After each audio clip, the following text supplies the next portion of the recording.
ಒಂದು ಗಮನೀಯವಾದಂಥ ಪ್ರಸಂಗ ಏರ್ಪಟ್ಟಿತು. ಹಿಂದಿನ ದಿನದ ಮದುವೆಯ ಮೊಸರು ಇನ್ನೂ ಮಿಕ್ಕಿತ್ತು. ಶ್ರೀಮಾತೆಯವರ ಬ್ರಹ್ಮಚಾರಿಗಳಿಗೆ ಊಟ ಬಿಡಿಸುವಾಗ, ಏನಪ್ಪ ಸ್ವಲ್ಪ ಮೊಸರು ತೆಗೆದುಕೊಳ್ಳುತ್ತೀಯಾ ಎಂದು ಕೇಳಿದರು. ಅದಕ್ಕೆ ಬ್ರಹ್ಮಚಾರಿಗಳು ತಮ್ಮ ಸಹಜವಾದ ಸಂಕೋಚದಿಂದ ಬೇಡಮ್ಮ ಎಂದರು. ಆಗ ಶ್ರೀಮಾತೆ ಮತ್ತೆ ಒತ್ತಾಯ ಮಾಡಿದೆ, ಸರಿ, ಈ ಮೊಸರನ್ನು ನೀನು ತೆಗೆದುಕೊಳ್ಳದಿರುವುದೇ ಒಳ್ಳೆಯದು, ಇದು ಮದುವೆ ಮನೆಯಿಂದ ಬಂದದ್ದು ಎನ್ನುತ್ತಾ ಬ್ರಹ್ಮಚಾರಿಗಳ ಮಾತನ್ನೇ ಅನುಮೋದಿಸಿದರು. ಅದು ಮದುವೆ ಊಟ ಏನಾದರೂ ಮಿಕ್ಕಿದ್ದು ನಾವು ಕೊಡ್ತೀವಿ ಅಂದ್ರೆ ಅವ್ರು ತಿನ್ಬಾರ್ದು. ನಾವು 3 ದಿನ ತಿಂತೀವಿ, 8 ದಿನ ತಿಂತೀವಿ. ಮದುವೆ ಊಟ ಮದುವೆಗೆ ಅಂತ ಮಾಡಿದ್ದು, ಮದುವೆಗೆ ಅಂತ ನಾವು ಮನೆ ಕಾರ್ಯಗಳು ತಿಂಡಿಗಳು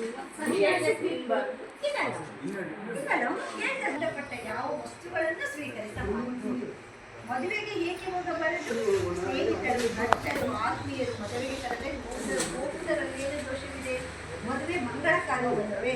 ಸನ್ಯಾಸಿ ಬ್ರಹ್ಮಚಾರಿಗಳಾಗಿ ಹೋಗಿ ವಧುವರರನ್ನು ಆಶೀರ್ವದಿಸುವುದು ಒಳ್ಳೆಯದು ಅಲ್ಲವೇ? ಹೀಗೆಲ್ಲ ಪ್ರಶ್ನಿಸಬಹುದು. ನಮ್ಮಗಳಿಗೆ ಬರೋ ಪ್ರಶ್ನೆಗಳು ಇವೆ ಅಲ್ಲ. ಎಲ್ಲ ಸ್ವಾಮೀಜಿಗಳು ಮದುವೆ ಕರೆಸ್ತಾರೆ, ಆದರೆ ರಾಮಕೃಷ್ಣ ಮಿಷನ್ ಸಂಬಂಧಪಟ್ಟ ಅಂತ ಸ್ವಾಮೀಜಿಗಳು ಮಾತಾಡಿದ್ರು ಯಾರು ಈ ಮದುವೆ ಕಾರ್ಯಗಳಿಗೆ ಶುಭ ಕಲಿಬೇಕು ಬೇರೆ ಬರ್ತಾರೆ. ಎಲ್ಲ ಕಾರಣಕ್ಕಾಗಿ ಪ್ರಾಪಂಚಿಕ ಭೋಗಗಳನ್ನು ತ್ಯಾಗ ಮಾಡಿದಂತೆ ಈ ಸನ್ಯಾಸಿ ಬ್ರಹ್ಮಚಾರಿಗಳು ಪ್ರಾಪಂಚಿಕ ಭೋಗವೇ ಪ್ರಧಾನ ಉದ್ದೇಶವಾಗಿರುವಂಥ ಮದುವೆ ಶೋಭನಗಳಿಗೂ ಯಾವ ಸಂಬಂಧ? ನಮ್ಗಳಿಗೆಲ್ಲ ನಮ್ಮ ಜೀವನದಲ್ಲಿ ಮದುವೆ ಆದರೆ ಅದು ಒಂದು ಮಹತ್ತರವಾದ ಕಾರ್ಯ.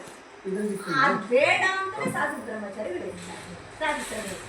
ಅದಕ್ಕೆ ಸಂಬಂಧನೇ ಇಲ್ಲ. ಭೋಗ ಪ್ರಧಾನವಾದ ಜೀವನ ನಮ್ಮದು, ಯಾಗ ಪ್ರಧಾನವಾದ ಜೀವನ ಅವರದು. ಅದು ಶ್ರೀಮಂತ ಎಲ್ಲ ಮುಗಿದ ಮೇಲೆ ವಧುವರರು ಸಗೃಹಸ್ಥರಾಗಿ ಮೇಲೆ ನಿಂತ ಮೇಲೆ ಸಾಧುಗಳು ಅವರ ಮನೆಗೆ ಭಿಕ್ಷೆಗೆ ಹೋಗುವುದಕ್ಕೆ ಅಭ್ಯಂತರವಿಲ್ಲ. ಅವರೆಲ್ಲ ಮುಗಿಸಿ ಒಂದು ಗೃಹಸ್ಥ ಜೀವನ ನಡೆಸ್ತಾ ಇರ್ತಾರೆ, ಆವಾಗ ಒಂದು ತಪ್ಪಿಲ್ಲ. ಈಗ ಇಂಥ ಶುಭ ಕಾರ್ಯಗಳಿಗೆ ಅಂಥ ಒಂದು ಸಂತೋಷದ ಜೀವನಕ್ಕೆ ಹೋಗ್ತಾ ಇರೋ ಸಮಯದ ಅವರು ಮನಸ್ಸು ಥರ ಚಂಚಲ ಅಂತ ಒಂದು ಸಂದರ್ಭಕ್ಕೆ ಹೋಗಬಾರ್ದು. ಆದರೆ ಹೀಗೆ ಅಭ್ಯಂತರವಿಲ್ಲ ಎಂದು ಭಕ್ತರ ಮನೆಗೆ ಪದೇ ಪದೇ ಹೋಗಿ ಊಟ ಮಾಡುವುದು ಒಳ್ಳೆಯದಲ್ಲ. ಸಾಧುಗಳು ಅವರು ಶ್ರೀಮಾತೆಯವರ ಶಿಷ್ಯರೇ ಸನ್ಯಾಸವನ್ನು ತ್ಯಜಿಸಿ ಕಾವಿ ಬಟ್ಟೆ ಬಿಟ್ಟು ಬಿಡಿ ಬಟ್ಟೆ ಹಾಕಿಕೊಂಡರು ಎಂಬ ವರ್ತಮಾನ ತಿಳಿಸಿತು. ಆಗ ಶ್ರೀಮಾತೆಯವರು ತಿರಸ್ಕಾರದ ನೀರು ಹೇಳಿದ್ದಾರೆ, ಮಣ್ಣಿನ ಮಡಕೆ ಸಿಂಹದ ಹಾಲನ್ನು ಹಿಡಿದಿಡಲಾರದು.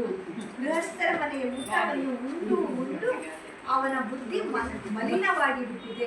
ಮಣ್ಣಿನ ಮಡಿಕೆಯಲ್ಲಿ ಸಿಂಹದ ಹಾಲನ್ನು ಹಾಕಿದರೆ ಆ ಮಡಿಕೆ ಅದರ ಕಾವನ್ನು ತಡೆಯಲಾರದೆ ಹೊಡೆದು ಹೋಗುತ್ತದೆ ಎಂಬ ಪ್ರತೀತಿ ಇದೆ. ಯೋಗ್ಯ ಮನುಷ್ಯ ಹೇಗೋ ಮಾಡಿ ಸನ್ಯಾಸ ಪಡೆದರೂ ಆ ಮಹದ ಆದರ್ಶವನ್ನು ಬಹಳ ಕಾಲ ಉಳಿಸಿಕೊಳ್ಳಲಾರ. ಸನ್ಯಾಸಿಯಾದವನು ಗೃಹಸ್ಥರ ಮನೆಯ ರುಚಿಕರವಾದ ಭೋಜನ ಚಟ ಹತ್ತಿಸಿಕೊಂಡು ಮತ್ತೆ ಅಲ್ಲಿಗೆ ಭೇಟಿ ಕೊಡಲಾರಂಭಿಸಿದರೆ ಕಾಲಕ್ರಮದಲ್ಲಿ ಬುದ್ಧಿ ಮಲಿನವಾಗಿ ಆ ಸನ್ಯಾಸದಿಂದ ಜಾರುತ್ತಾನೆ ಎನ್ನುವುದು ಶ್ರೀಮಾಷ್ಟವಾಗುತ್ತದೆ.